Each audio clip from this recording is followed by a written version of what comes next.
Adi ako'y panghisgutan kaning kanjinggoy murag aligre ni. Mao ba? Posible karong hapon doon ay mga senador ha. Posible lang. Ako lang bana-bana. Posible na ay magbugno. O kinusias bugan. Mao ba? Kay karon na lang ang ilang session og ugma pohon kay si DJ adjournment na. Balik na silang session unya na sa State of the Nation address di Bangag ikalimang sona sa ikapat ay review na ako hadi ko. Mao ba? Ikaupat nga Lunes sa buwan sa Hulyo ay basta last Monday or third Monday of July, I think murag last Monday. Mas dulduol sa tinuod na ako ma-review. Ako ay na lang yung kanabang sod sa butang sa kalagot ang pagtanaw aning gubot sa Senado. Ang unyang hapon ato na lang mura mag himuong lingaw-lingaw kay basig magsumbagay na malingaw ra ka. Basig magbugno sila okay ra. Ako lang ni pagsabot ha, I don't know kung inyo pareha ba. Kining gihimo sa Malacañang doon ay mga hungihong kaghapon. In fact si Secretary Mel Sarmiento dili ni siya duol sa mga Marcos, di po di siya layo sa mga Marcos because siya magikuha as kanhi di LG Secretary karon siya di LG Secretary panahon Pinoy karon siya mo'y Peace and Order and Security and Peace and Order Secretary. So, kaning nahitabo diha, og imong tutukan ang matsig usa ka habig. Duha ra man ni. Duterte Group o Bangag Group, Marcos. Kung imong tanaw ng ilahang kalaki daron, pugong kini nga posibleng si Vice President Sara ma-impeach. Di man hinoon tanan nga masakop sa mayoriya ang gikasuhan para sa mga Cayetano siblings. Si Pitike o si Pia, wa man sila kasuhi. So, majority man nila si Cayetano BSP. Ari ka sa mga ubang like kato Robin Hood, angay naman sa to. Kato mo angay, di lang to papilon ito sa diskusyon ay. Loko na. Wa mo gito. Marang-arang palagi si kanana ang Supremo kay hilom-hilom lang. Kanya mo kalit lagi para malaman mong mahal kita. Unya, katong mga langas yung kayang anti-Marcos yung kayo. Ano wa, anti-Marcos, kaniya kas grupong Sara, posible. Si Marcolita o si Aimee Marcos, apirting isuga. Kagahapon, nagkupot silang duha, pikas o pikas, sa kamot ni Jinggoy, aron ihatod nila sa presuhan ang kakusa ni Bong Revilla. Loko na. Ano yung problema ron kay magpaabot sila nga mahabilin ang nila gamay na lang kayo but still naagyapon sila kurom kung magsisyon kung mutungha ang 11 ka mga senador o sa mayoriya o 11 po ka senador sa minority. Ang 11 naman ang senador unsaon pagbutar be. Unsa may mo prevail karon nagpabilin pang si Alan Cayetano mo'y president, Senate President. Makabotar ang Senate President in case of tie. Karon, 11 ang minority. Silang ang katong mga Tuplok Brothers.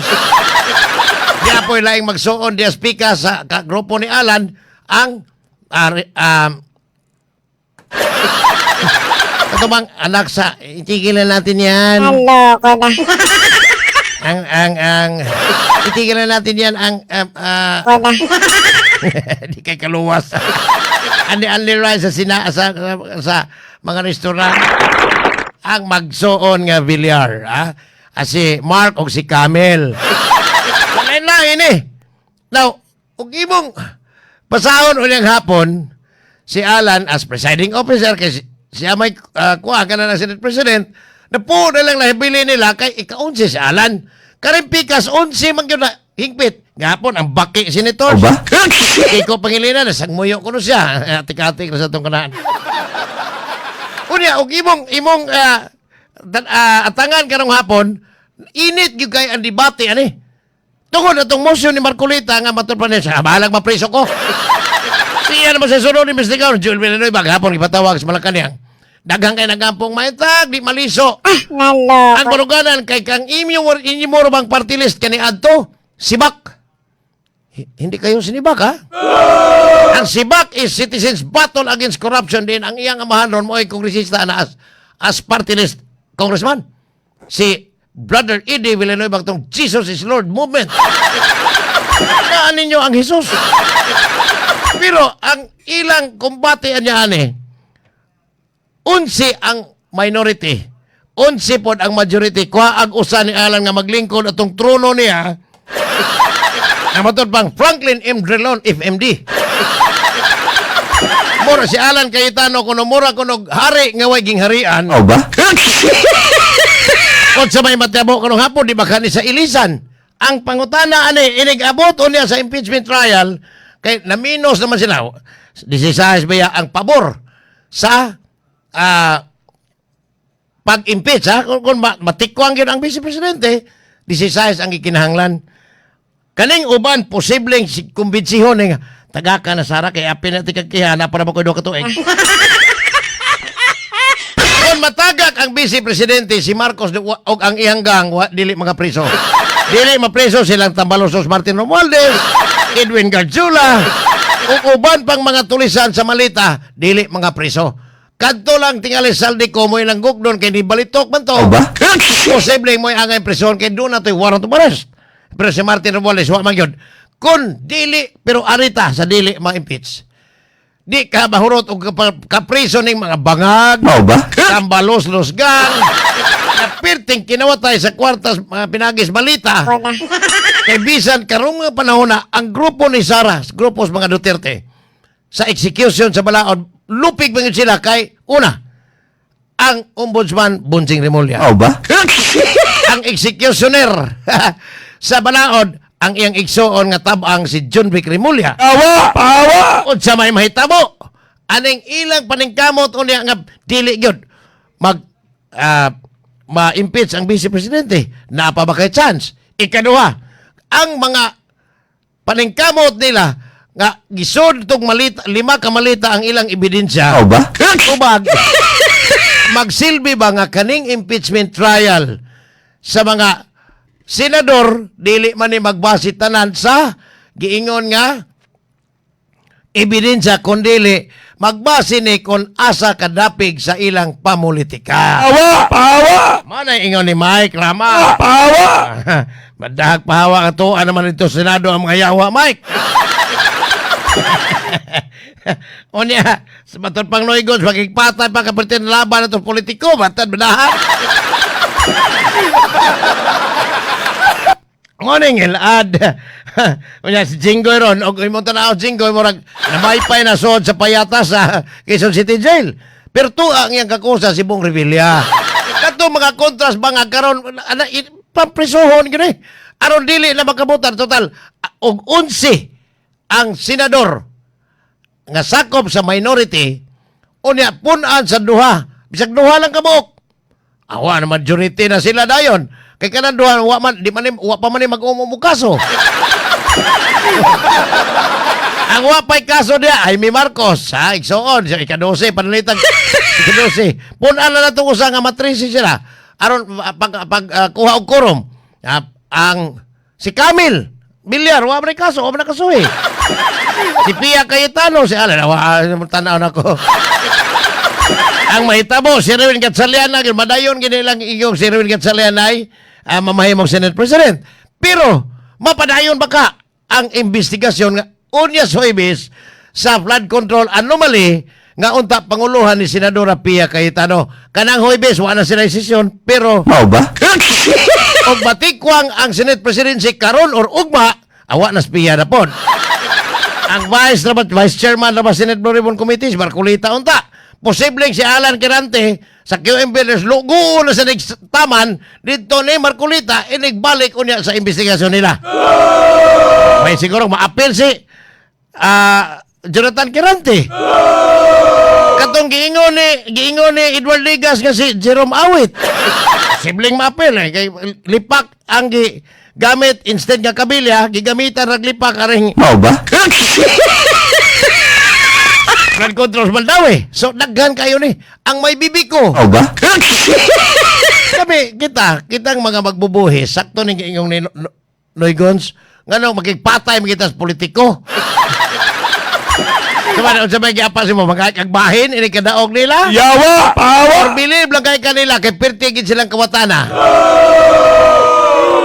Wala niya, ang atong tan-aon ani sa umaabot nga panahon kanang og tan-aw ni mos imong politiko nga gibiliban perting ninduta og hitsura. Mao ba? Kanya magsige kag pa-picture kuyog kilid nila murag yung ka og tabiling nipilit sa lumi diin ang imong naong ipapilit nimo na ng Facebook na si kuano senador ho. Pero ang hitsura perting kuwatana. Mao ba?